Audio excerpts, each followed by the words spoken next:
Buenas noches. Buenas noches.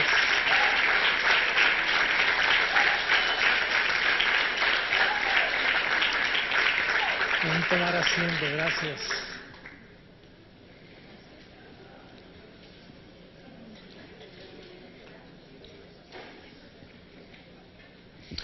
Sabes que estaba pensando yo cuando entré ahora que yo hubiera querido ver más gente aquí.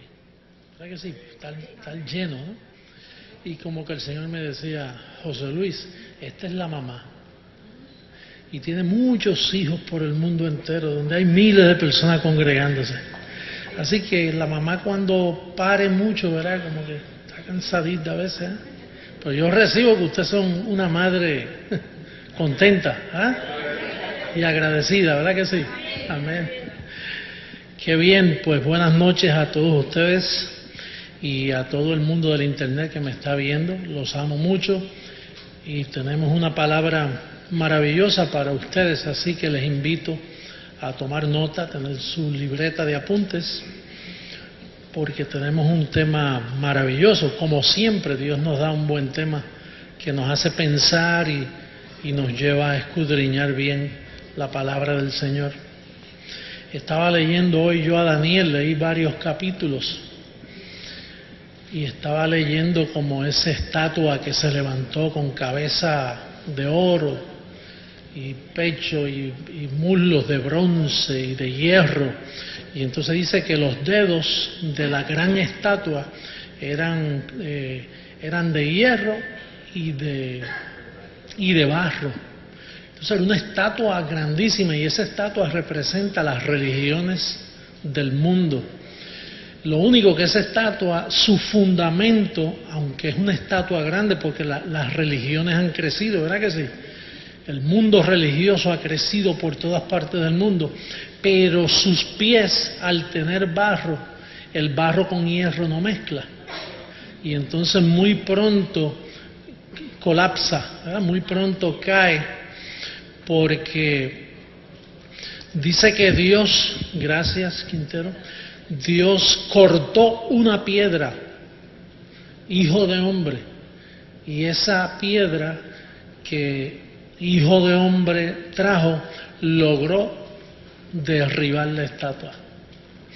Y esa piedra es este ministerio, que va a derribar, porque ese fundamento estaba cosido con hierro y barro. Entonces el fundamento tiene que tener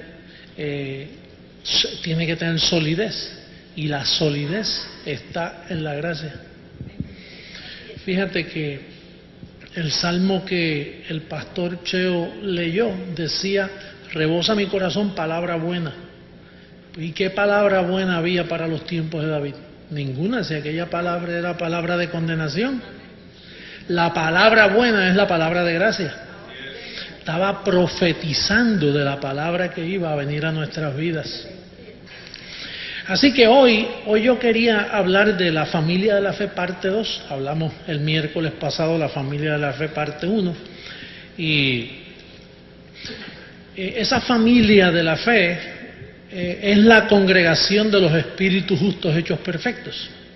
Es una familia de congregación, es una congregación de espíritus que Dios con su ofrenda los hizo perfectos para siempre, y eso somos nosotros.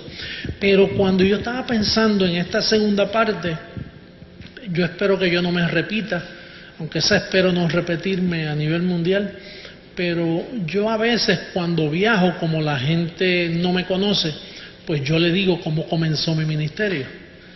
O sea, ¿qué fue lo que comenzó la familia de la fe? Y qué constituye a una persona decir yo soy parte de esa familia. Y entonces yo tengo memoria cuando en mi experiencia cristiana, que ya van 34 años que el Señor me llamó a sus caminos, pues yo tengo la experiencia de que un día en Massachusetts, era un invierno, yo estaba como vislumbrando que venía un ministerio bien grande para mi vida. Y yo viajaba a todos los estados, eso de Nueva Inglaterra, de la parte norte, y conocí mucho tipo de congregación, hispanas, italianas, americanas, Canadá, Maine, toda esa área de Maine, de los estados de Maine. Y en Boston también trabajé en una asociación evangelística de renombre, que fue donde Billy Graham comenzó su primer mensaje. Y pues ya yo estaba conociendo toda escuela de interpretación cristiana. Entonces conocía la hispana y conocía la americana. Y de hecho, pues fui a estudiar a uno de los mejores seminarios teológicos que existen en Estados Unidos, que fue el Gordon Conwell Seminar. Y ahí fui a estudiar y de ahí el Señor me sacó. Yo nunca entendí por qué después que entré me causó molestia las enseñanzas de los profesores y le perdí el ánimo. Y un día llegué a mi casa y dije, no voy más. Después que compré una de libros así tremenda y para mi vientre me convenía tener esos títulos, porque si yo decía que estudié en ese seminario se me abrían una de puertas tremendas. Es como dicen en Puerto Rico, el que tiene padrino se bautiza. Pues teniendo yo esos diplomas colgados en mi casa o en mi oficina, pues me daban un poder tremendo, ¿no?, en cuanto a ese sistema. Pero yo andaba detrás de la verdad, no detrás de un sistema. Hay personas que andan detrás de un diploma porque después de ese diploma ganan mucho dinero o prestigio. Pues mi forma de haberme desarrollado desde mi juventud, yo tenía mucha hambre de la verdad. O sea, yo tenía un vacío que nada lo llenaba, ni dinero, ni posición, nada. Dios me hizo así. Bueno, ahora entiendo que teniendo este ministerio yo tenía que ser así. Y yo me aburría mucho, nada me satisfacía. Me entretenía con algo y ya a la semana se me iba el gozo de ese entretenimiento, ¿no? Y un día, que fue cuando comenzó las enseñanzas de la familia de la fe, estando yo en mi casa en unas navidades, pues tengo memoria que Cheo estaba bien pequeño y él bajó, en una casa de 2 pisos, bajó y me dijo, papi, ahora es que el Señor viene. Pero yo pensé que tenía miedo y fui, lo acompañé y volví y lo acosté. Pero me senté en la sala y me quedé pensativo, ¿por qué él me dijo que ahora es que el Señor viene? Y yo dije, bueno, sucederá en el futuro, pensé yo. Pero esa misma noche, yo me acosté tarde en la noche, como a la 1 de la mañana, y ahí fue que yo tuve esa experiencia de estar frente al Señor en el paraíso. Fue una experiencia como de 2 horas y media que yo tuve. Y entonces esa experiencia lo que trató conmigo fue con 3 capítulos de la Biblia, que en aquel momento yo no entendí porque las usé para beneficio mío. Pero ahora, después de pasar más de 14 años, ahora es que yo entiendo la importancia de esa enseñanza que él me dio. Lo importante, porque eso es lo que hizo este ministerio. Y eran 3 capítulos de la Biblia. Yo voy a invitarles a ustedes a considerarlos de nuevo, a repasar, darle un repaso en Romanos capítulo 6, lo que el Señor me enseñó en aquella visión que tuve.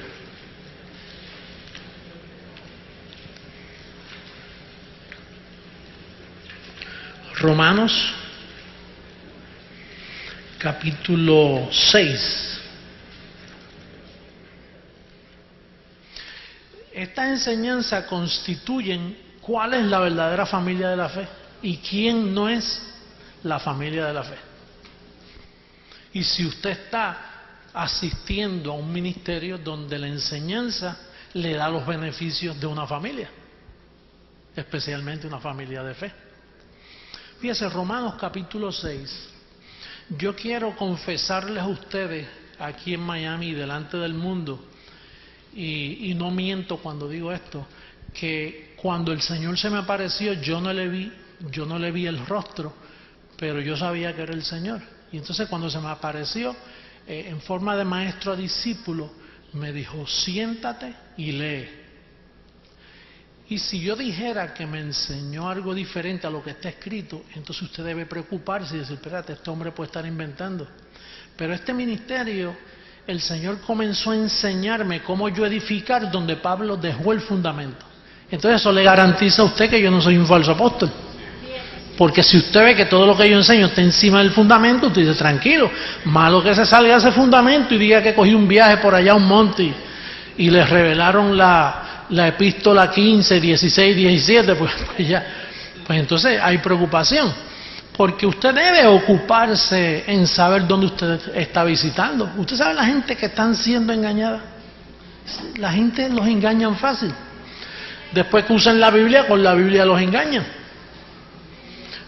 Lo primero, una persona que está engañada no conoce pactología, no divide, no traza viejo pacto, nuevo pacto. Y no aclara bien las enseñanzas, doctrinas de gracia, doctrinas de ley, sino que un falso ministerio, usted lo conoce fácil, cuando se mezclan los dos pactos. Tan pronto se mezclan, ahí ya un poquito de levadura leuda la masa. Pero para su garantía, por eso es que una de las cosas que el Señor me dijo, mira, la gente que yo traigo a ti, ya yo los traigo preparados. Por eso usted ve que nosotros no usamos mecanismos como llene esta hojita para hacerlo miembro. Nosotros no utilizamos nada de esto. Las personas vienen, escuchan, se quedan si quieren, se van si quieren. Porque no podemos manipular para crecer. El crecimiento, dice el apóstol, que el crecimiento lo da Dios. Y lo que nosotros somos es porque Dios lo ha hecho, porque ciertamente yo nunca he manipulado, ni he dicho, no, por favor, tienen que creer en esto, porque si no Dios los va a matar a palos en una esquina. Yo nunca he utilizado ese mecanismo. Casi siempre las pláticas nuestras van bautizadas en amor y se explican las cosas, ¿no? Pero yo quiero que tú consideres de los labios de Jesucristo. Y cuando yo digo de los labios de Jesucristo es porque Él fue quien me enseñó esto. Porque nadie ha enseñado así en 2000 años. Y esto es histórico lo que estamos haciendo. Y los hermanos que me están escuchando por el internet, esto es historia pura porque nunca, jamás en la historia de la iglesia cristiana se había enseñado una enseñanza tan fácil pero tan escondida. Dios la escondió para revelarla en estos últimos días. Mira lo que dice el capítulo 6, verso 1. ¿Qué pues diremos? ¿Perseveraremos en el pecado para que la gracia abunde? En ninguna manera, porque lo que hemos muerto al pecado, y hago señalamiento, cuando yo leí porque lo que hemos muerto al pecado, el Señor mismo me dijo, ¿tú entiendes estar muerto al pecado? Y bueno, sí, estoy muerto, pero ¿tú entiendes lo que eso significa? Antes tú estabas vivo al pecado. Así me decía por nombre el Señor, me decía, antes, José Luis, tú estabas vivo al pecado. Pero cuando yo di mi vida en la cruz del Calvario, yo te coloqué a ti muerto al pecado. Por lo tanto, tú eres impecable. A ti no se te puede hallar en pecado porque estás muerto. En el Viejo Testamento tú estabas vivo al pecado. Tú hacías sacrificio, el sacerdote hacía sacrificio y se te perdonaban los pecados en ese día.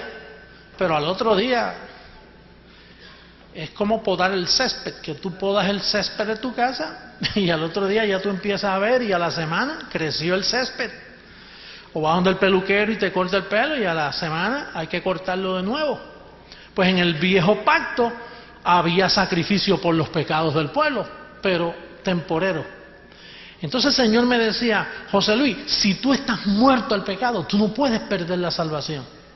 Porque para tú perder la salvación hay que hallarte en pecado. Pero si yo te coloco muerto al pecado, entonces no se te puede hallar en pecado. Tú eres impecable. Ahora, ¿cuándo se había oído eso en la historia? Usted me ve que todos los ministerios, aún los que te hablan de gracia, ellos te ven todavía vivo al pecado. Oh, no, sí, estamos bendecidos, hermano. Creemos en lo que ustedes enseñan y predestinados y todo. Pero si se te halla en pecado, te pierdes. Entonces, no ha comprendido el mensaje. Porque ¿cómo se te puede hallar en pecado si tú eres un muerto al pecado? Es como si las autoridades de Estados Unidos buscaran a un hombre que cometió un crimen y le reportan que el hombre lo mataron, está muerto. ¿Qué hay que hacer con el caso? Archivarlo, hay que cerrar el caso porque no es que está muerto.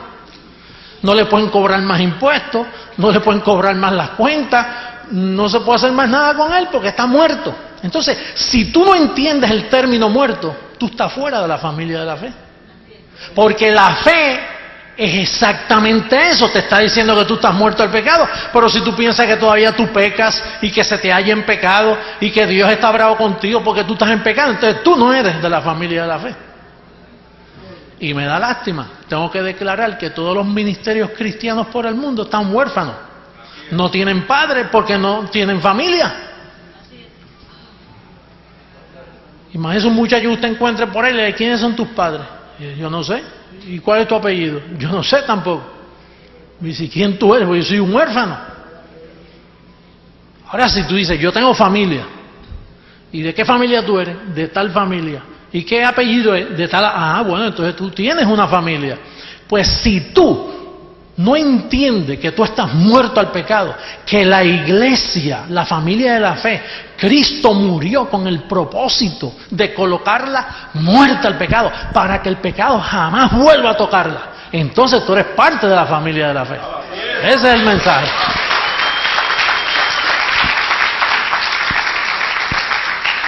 Por eso es que en el verso 14, mira lo que dice, el verso 14. Porque el pecado, ¿qué? No se enseñoreará de vosotros, pues no estáis bajo ¿qué? Sino bajo ¿qué? Entonces, bajo la gracia, ¿el pecado puede agarrarte otra vez? No, el pecado no puede ser Señor, porque para el pecado ser Señor hay que hallarte bajo ley. Y el fin de la ley es ¿qué? Entonces, que no me venga a decir a mí un grupito de esos por ahí, de los kioscos protestantes, oh no, yo soy de la familia de la fe. No, señor, usted no es parte de la familia de la fe porque usted cree que todavía hay pecado, usted cree que todavía hay diablo, usted cree que todavía hay condenación. Pues no, está mintiendo. Está mintiendo. No son parte de la familia de la fe. Para ser parte de la familia de la fe, usted tiene que tener autenticidad de ser familia. Yo no puedo decir yo soy de la familia de Jesús si yo no tengo prueba de que mi papá se llama José Luis de Jesús Sotomayor y mi mamá Ana Luisa Miranda. Pues yo sé que eso es así porque yo tengo el certificado de nacimiento que dice que eso es así. Pues para usted ser parte de la familia de la fe tiene que tener unas evidencias, pruebas, y las pruebas aquí son espirituales. Yo estoy muerto al pecado. Gracias a Dios que Cristo en la cruz del Calvario le puso fin al pecado. Usted sabe que hay un grupo de personas que estudian mucho a Daniel en el Viejo Pacto. Entonces, ese grupo enseña, porque a Daniel le dijeron, mira Daniel, escribe, hay 62 semanas que va a suceder esto, y 7 semanas que va a suceder aquello, son 69 semanas. Ahora, a las 70 semanas, en las 70 semanas el pecado será quitado. Y ellos todavía hasta este día están esperando la semana 70. Esos son los adventistas del séptimo día. Ellos están esperando que el pecado sea quitado de la tierra. ¿Qué me dice eso a mí? Que ellos no han entendido que 2000 años atrás el pecado fue quitado porque la familia de la fe quedó muerta al pecado. El creyente quedó muerto al pecado. Diga conmigo, yo estoy muerto al pecado. Y le doy gracias a Dios. Seguro que sí.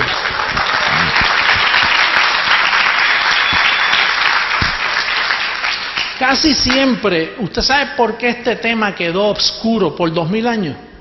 Porque la mente se mete y dice, pues si yo estoy muerto al pecado, entonces yo tengo una tarjeta de crédito aquí para pecar. Una tarjeta de crédito, pero el límite es, no esa de $5,000, no, una tarjeta esa de millones. Entonces yo vivo como me da la gana y como no hay pecado. Y desgraciadamente la gente tiene mentes laboratorios, siempre están pensando, bueno, Dios dice eso, pero aunque Dios diga que yo estoy muerto del pecado, sí, pero también hay que pensar, y qué tal entonces si mi marido, si mi si mi novio, si mi aquella, si mi hijo, si... Entonces usted se pone a meterle argumentos a la verdad de Dios. Eso es altercar con Dios. Si Dios dice que usted esté muerto al pecado, diga, gracias papá, se acabó. Déjele los resultados al Señor. Por eso es que Pablo dice en capítulo 6, verso 1, mira lo que dice. ¿Qué pues diremos? ¿Perseveraremos en el pecado para que la gracia abunde? ¿En cuántas maneras? Pues diga, cuando alguien le diga a usted, mira, ustedes enseñan ahí que salvo siempre salvo y que no hay pecado. Cuando le traen esos argumentos, diga, mire, no es que nosotros enseñamos ahí, es que el Evangelio dice que nosotros, la familia y la fe, estamos muertos al pecado. A nosotros no nos interesan otros argumentos. El único argumento que a mí me interesa es el que Dios dio. Y está escrito, lo demás, punto, se acabó. Dios lo dice, yo lo creo, anda a hacerlo. Esa es la decisión. Eso es lo que constituye usted un verdadero creyente, firme. Mire, si yo llego a aflojarme 14 años atrás, con los argumentos de amistades que venían a mí, gente aparentemente muy buena y quizá con buenas intenciones. Yo tenía gente que me decía, hey, José Luis, ¿cómo estás? ¿Qué tal? Los reverendos, las personas, hey, how you doing, man? Long time no see you. Sí, y yo soy amigable, oh sí, ¿cómo estás? Gusto de verle. Vayan sentados una tacita de café y empezamos a hablar. Me dice, oye, José, están diciendo por ahí que tú estás comenzando algo nuevo. Y no era nuevo, tenía 2000 años de viejo. Pero estaba escondido y entonces el problema es que yo lo saco a la luz. Más bien es el Señor, pero utilizando a un hombre, porque Él siempre usa hombres. Y entonces me decían, come on, oye José, piensa, tú estás en contra de la corriente, mi amor. Estás en contra de la corriente. Estás diciendo que tú tienes la verdad y que nosotros no, que los demás no. Y tú sabes que Dios es un Dios de amor. Oye, y me venían con una...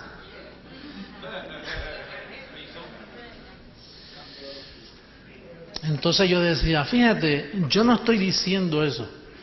Yo lo que estoy diciendo es lo que está escrito. Ahora, si lo que está escrito te hace pensar a ti que yo digo que yo soy el único que tengo la verdad, ese es tu problema. Pero yo tengo que decir lo que está escrito. Está escrito que yo estoy muerto al pecado y eso no me lo va a robar nadie.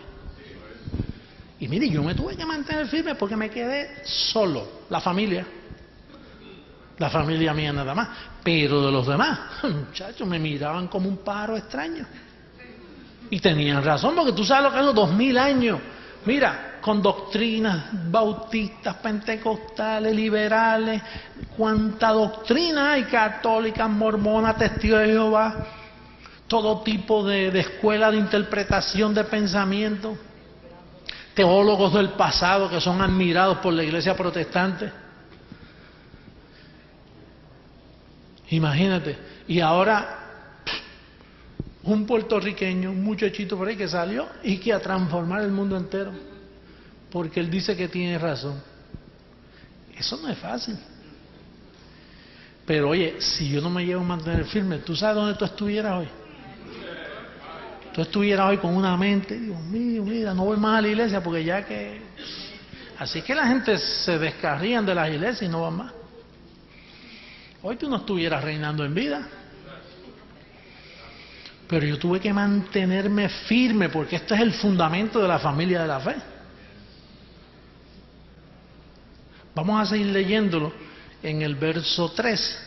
Romanos 6:3. ¿O no sabéis que todos los que hemos sido bautizados en Cristo Jesús hemos sido bautizados en su muerte?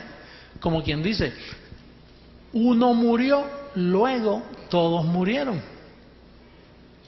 Eso es lo que dice, mantenga Romanos 6 abierto y ve conmigo rapidito a segunda carta a los Corintios para que tú veas lo que dice el misterio que Pablo le dijo a la segunda carta a los Corintios.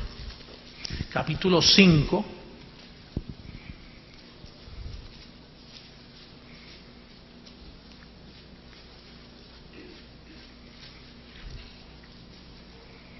En el verso 14 mira lo que dice, para que entiendas qué significa bautizados en su muerte. ¿Lo tenemos todos?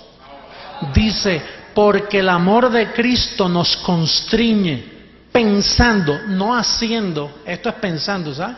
Aquí todo está en la mente. Volvemos a lo mismo, a la mente. Pensando esto, que si uno murió por todos, ¿qué pasó? ¿Luego qué? La iglesia, cuando Cristo murió, quedó muerta. Todos los elegidos y escogidos del mundo quedaron muertos al pecado.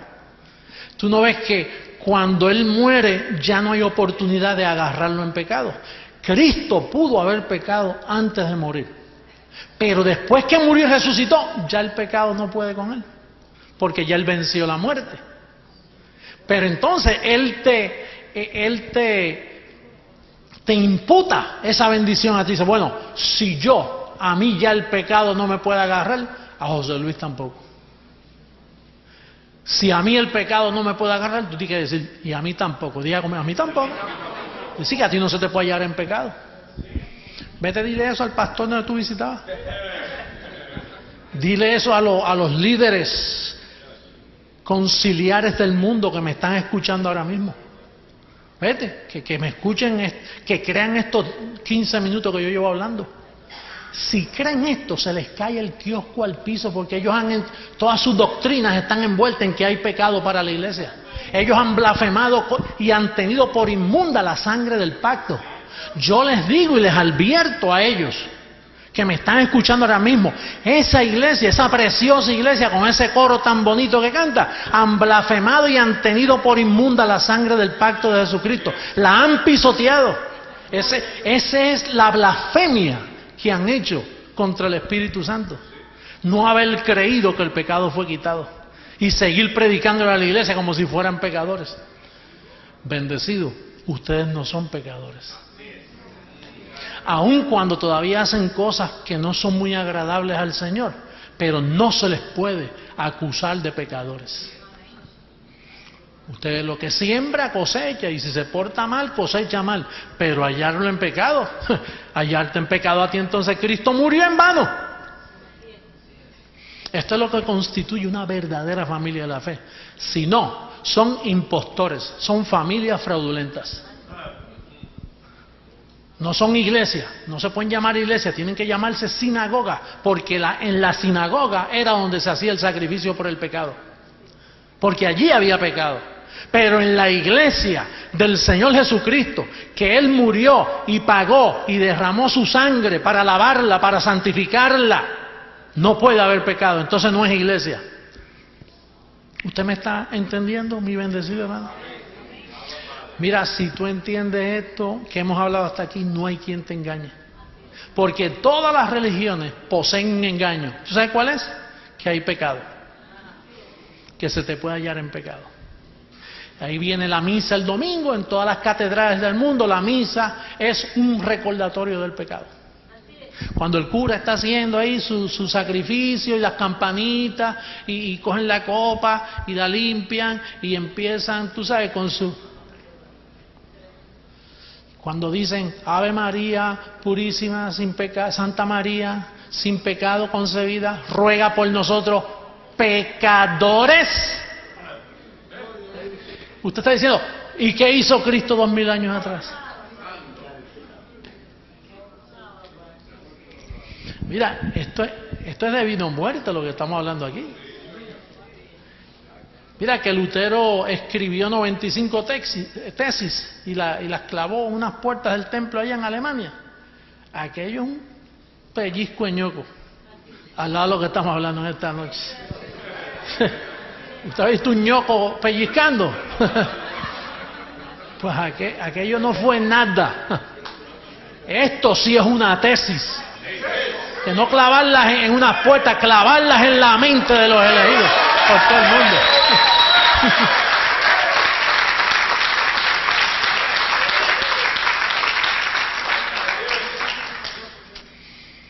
Vamos a seguir leyendo porque me quedé en el verso 3. Verso 4. Porque somos sepultados juntamente con Él para muerte por el bautismo. Fíjate, te ven sepultado ya. Dios te ve sepultado. Dios ni vivo te ve en la carne, imagínate. Te ve muerto y después te sepultó también para que no haya dudas. Dice, sepultado juntamente con él para muerte por el bautismo. Y aquí bautismo es el bautismo anterior, en su muerte. Los grupos cristianos dicen, no, mira, aquí habla que todavía hay que bautizarse, pero ellos no están viendo el contexto. Entonces ellos me acusan a mí de que yo saco del contexto mis enseñanzas, pues el contexto es que este bautismo no es en agua, es el bautismo en su muerte, que es el contexto de ese verso. ¿Estamos? Sí. Dice, verso 4, porque somos sepultados juntamente con él para muerte por el bautismo, a fin de que como Cristo resucitó de los muertos por la gloria del Padre, así también nosotros andemos en vida nueva. Ahí es que estamos nosotros en vida nueva, andando en vida nueva. Antes pensábamos que estábamos en vida nueva, porque dejamos de bailar y dejamos de fumar y dejamos de dar un par de pasitos y cositas. Ah, yo tengo vida nueva. Eso no es vida nueva. Vida nueva está en la cabeza aquí, en el Evangelio. Verso 5, porque si fuimos plantados juntamente con él en la semejanza de su muerte, así también lo seremos en la de su resurrección. Sabiendo esto hay que saberlo, si no lo sabe, sabiendo esto, que nuestro viejo hombre va a ser crucificado. Ya tomó lugar, fue crucificado juntamente con él, para que el cuerpo del pecado sea destruido, a fin de que no sirvamos más al pecado. Porque el que ha muerto, ¿cuántos han muerto aquí? ¿El que ha muerto qué? ¿Ha sido qué? ¿Usted entiende la palabra justificado? Que usted es culpable, pero el juez dice, queda justificado. Alguien queda libre. El que ha muerto ha sido justificado del pecado. El problema mío, hermano, es que cuando yo sabía eso, que lo vine a entender bien, yo daba viajecitos a Atlanta, donde estaba la compañía, las oficinas, porque yo trabajaba en Puerto Rico como asistente director de evangelismo en toda la isla de Puerto Rico. Y el llamado mío era alcanzar toda la isla. Pero yo tenía que dar reuniones mensuales a Atlanta para ponerme al día con las nuevas cositas del departamento de evangelismo, los nuevos inventos. Evangelismo explosivo, una nueva forma de alcanzar gente. Pues yo tenía que ir allá. Y entonces, una vez un gran teólogo, que es el que escribe los expositores de escuela dominical, que los dan trimestrales, un hombre bien conocido, y entonces él, pues yo venía de Puerto Rico y él parece que quiso congraciarse conmigo en decirme buenos días, en un inglés, en un español roto, ¿no? Buenos días, ¿cómo está? Y entonces me decía, ¿cómo está la isla de Puerto Rico? Y muy bien, muy bien. Y un día pues nos sentamos así y estábamos hablando, estábamos tomando café y cosas, y en un receso que hubo. Y entonces, no sé cómo llegamos. Bueno, yo sé cómo llegamos, porque yo siempre empujo a la gente hacia estos temas, ¿no? Decentemente y hábilmente y en forma de pregunta, pues yo me hice, como él es el teólogo, yo no tengo un grado en teología, ni lo quiero. Ni lo quiero, gracias a Dios que nunca lo recibí. Pero yo le dije, doctor, ¿qué usted entiende por los Romanos 6 cuando dice que estamos muertos al pecado? Y bueno, esa es la gran teología del apóstol Pablo, que estamos muertos al pecado. Y pero ¿qué usted entiende por eso? Y entonces me dijo, ¿qué tú entiendes? Y bueno, yo entiendo que si estoy muerto al pecado, soy impecable, no se me puede hallar en pecado. Pero ¿en dónde tú estudiaste, José Luis? Y no, yo no quiero hablar de eso, donde yo estudié. Porque imagínate, cuando quise estudiar, el Señor me sacó del seminario, así que le digo dónde estudié. Y entonces yo vengo y le digo, yo lo que quiero decir es que si yo estoy muerto al pecado, le puse un ejemplo, es como un individuo que muere, que ya no le pueden cobrar impuestos. Pero ¿dónde tú aprendiste eso?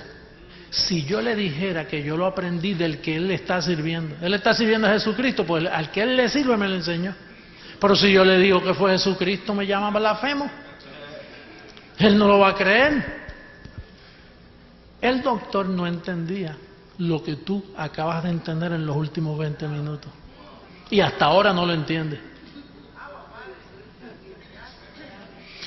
Por eso, quizás, si tú supieras lo que se aprende sentado en las sillas de este edificio,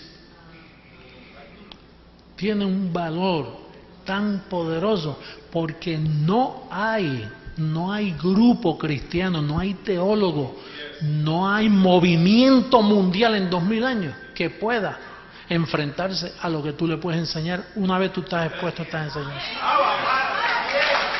No lo hay.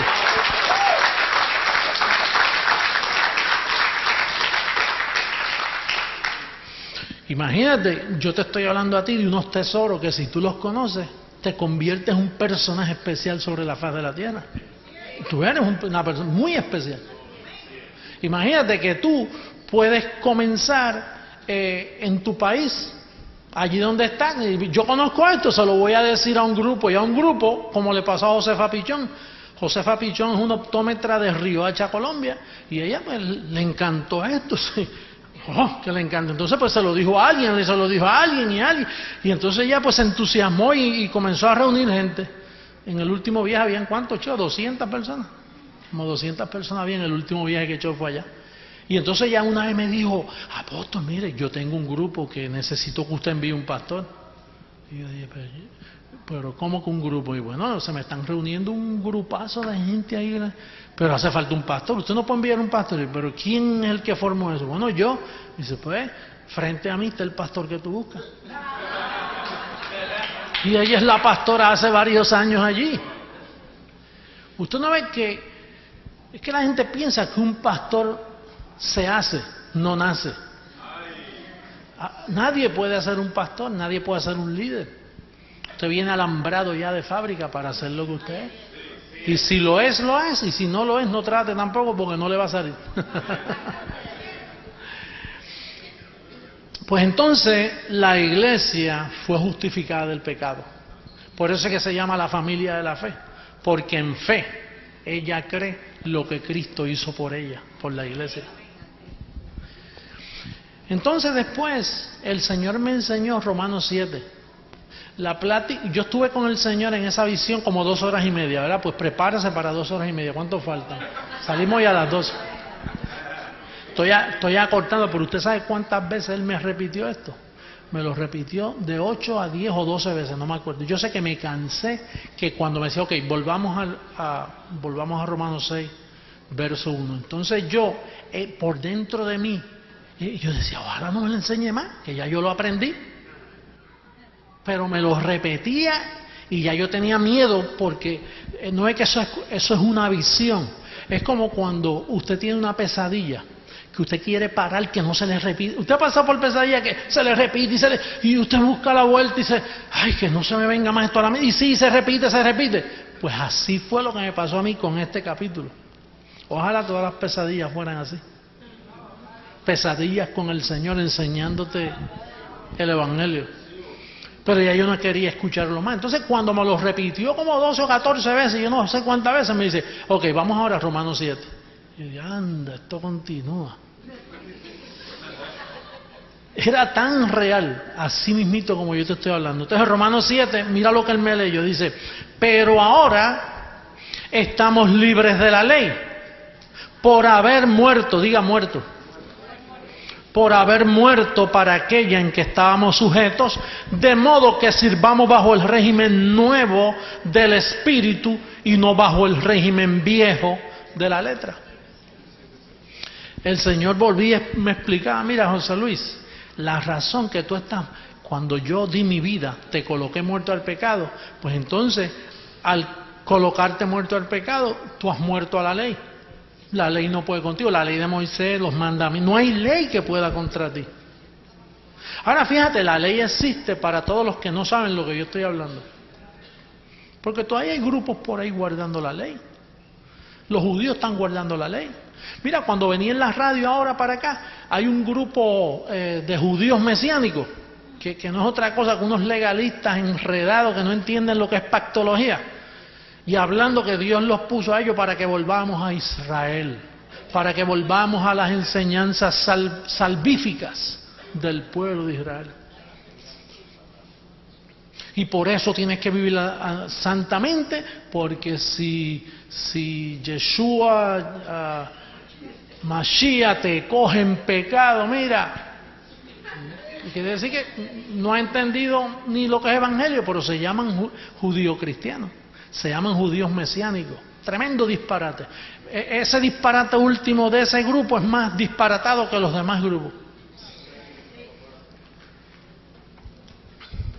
O sea que la gente sigue turbada por ahí. Oye, y están creciendo. Tú no ves que la gente andan como ovejas sin pastor buscando lo último nuevo. ¿Qué es lo último que salió de la avenida?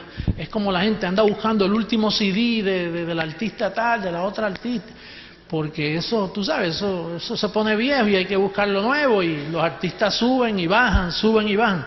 Ahora, esto que yo te estoy enseñando, esto nunca baja. Porque esta es la verdad del Evangelio. Tú fuiste predestinado para escuchar esta palabra. Entonces dice aquí que por haber muerto a la ley, estás libre totalmente del pecado por haber muerto a la ley. Cuando Cristo murió te dio ese privilegio. Y lo último que me enseñó fue el capítulo 8. Con esos 3 capítulos yo comencé este ministerio. Con esos 3 capítulos. Y estuve como 4 años predicando esos 3 capítulos porque yo no sabía más nada de la Biblia. Después de tantos años en la iglesia yo no sabía nada no me atrevía ni leer otro capítulo. Cuando yo entendí Romanos 6, 7 y 8, después yo no me atreví a predicar de más nada. Y no, hasta que Él no me explique lo otro, no lo toco porque no ve que está contaminado con las enseñanzas anteriores. Yo tenía que renovar toda mi enseñanza.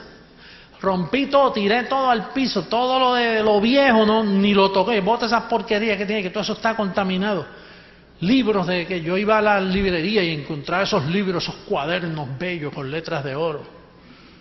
Profundidades del cristianismo. Y no estaban ni en la orilla, que en lo profundo.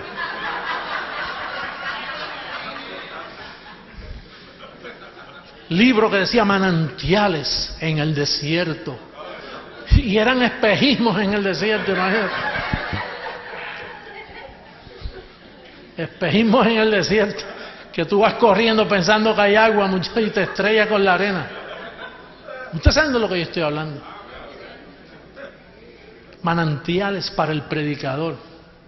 Sermones para el predicador de este nuevo milenio. Unos librazos que yo... Cuánto dinero cogía, me compraba esos libritos, porque así yo los ponía en mi librería y me sentí importante. Cuando alguien llegaba y dice, oye, este hombre estudia. Basura. ¿Tú sabes lo que Pablo lo llamó? Estiércol. Dice, todo lo tengo por basura para ganar esto, para ganar la gracia y el conocimiento. Pues yo comencé de nuevo con Romanos 6, 7 y 8. Y mira lo que aprendí de Romanos 8. En el verso 2 dice, porque la ley del Espíritu de vida, esta no es la ley de Moisés, esta es la ley del Espíritu de vida. La ley del Espíritu de vida en Cristo Jesús me ha librado de la ley del pecado y de la muerte. Y tú sabes lo que me decía el Señor, José Luis, no es que te va a librar, por eso es que nosotros enseñamos aquí, cuando entramos en algo en el tiempo presente, nosotros siempre decimos, ¿te va a librar? No, me ha librado. Y los ponemos ustedes a repetir eso. Porque el Señor me hizo eso a mí. Así que estamos calcando al Señor con eso. Él me decía, José Luis, no es que te va a librar, es que ya te libró. ¿Y de qué te libró? ¿De la ley de qué? Del pecado y de la muerte. Dice, porque lo que era imposible para la ley, por cuanto era débil por la carne, Dios enviando a su Hijo en semejanza de carne de pecado, y a causa del pecado condenó al pecado en su carne. ¿En qué? En la carne. O sea, la ley del Espíritu de vida condenó al pecado en tu carne. Y yo me acuerdo los ejemplos que yo daba para aquellos tiempos, estoy hablando muchos años atrás.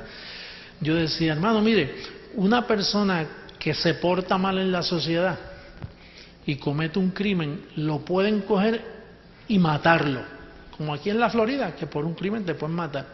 Ahora, en vez de matarlo, lo que pueden hacer también es condenarlo. En vez de matarlo, condenarlo. Condenarlo a una perpetua, a 100 años, ¿no? Entonces, ¿qué sucede? Si le damos muerte, pues ahí terminó todo. Pero si lo condenamos y lo dejamos vivo, es peor, porque él sufre día a día, contando los días hasta que se muere. Entonces yo lo que enseñaba el ejemplo era, mire, el pecado existe, por así decirlo, porque nosotros tenemos un cuerpo de pecado. Este cuerpo es un cuerpo de pecado. Pero ¿qué sucede? El pecado está en nuestro cuerpo, pero fuimos vacunados con una vacuna que lo anula y no le deja efecto. Él quisiera hacernos daño, pero como Cristo está en nosotros, Él simplemente está preso, está condenado en la carne nuestra. Está condenado. Y a veces te asusta, y a veces te hace pasar unos sustos. Porque Pablo le llamó los deseos engañosos de la carne. En otras palabras, que tú estás perfecto, pero a la misma vez vives en un cuerpo de debilidad. De ahí es donde el sistema religioso de estos días, como sabe que tú tienes eso ahí, pero no saben que está condenado, el pecado. Si Dios te halla en pecado, te pierdes la salvación, te vas y te quemas en el infierno. Pero ellos no saben que está condenado. O sea, que ellos están tratando con un criminal que está preso, pero cierran las puertas de la casa pensando que esta noche llega. Él está condenado. Y si de la prisión de Sing Sing, ¿se recuerdan esa cárcel que no se podía uno fugar? Porque si te fugaba, estaba rodeada de tiburones. Así que cuando te metían preso ahí, cogían la llave y la tiraban al mar, así, mira, might as well, así, la tiraban al agua, como quien dice, ¿para qué guardarla si de aquí tú no vas a salir? Pues esta cárcel la fabricó Dios para el pecado. Por una leve tribulación momentánea, en lo que un día nos visten nuestros cuerpitos de incorrupción, y entonces ya se acabó la lucha contra los deseos engañosos y contra las debilidades que nos acechan, contra el sufrimiento, la tristeza, todo lo que toma lugar aquí en la tierra, que lo entristece a usted y le causa problemas.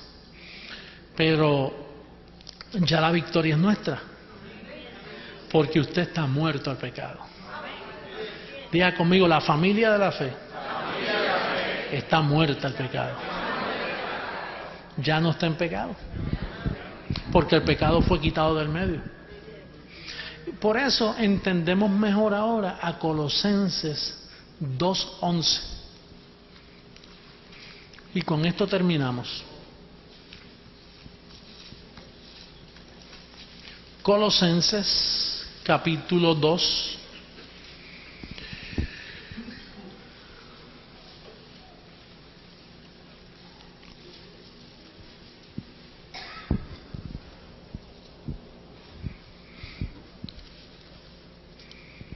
Dice, en él también fuisteis circuncidados con circuncisión no hecha a mano, al echar de vosotros el cuerpo pecaminoso carnal en la circuncisión de Cristo.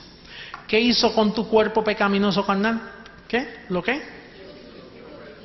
Lo echó. ¿Tú sabes cuál es el problema? Que tú tienes que tener fe para creer que Él lo echó cuando tú todavía lo ves viviendo contigo.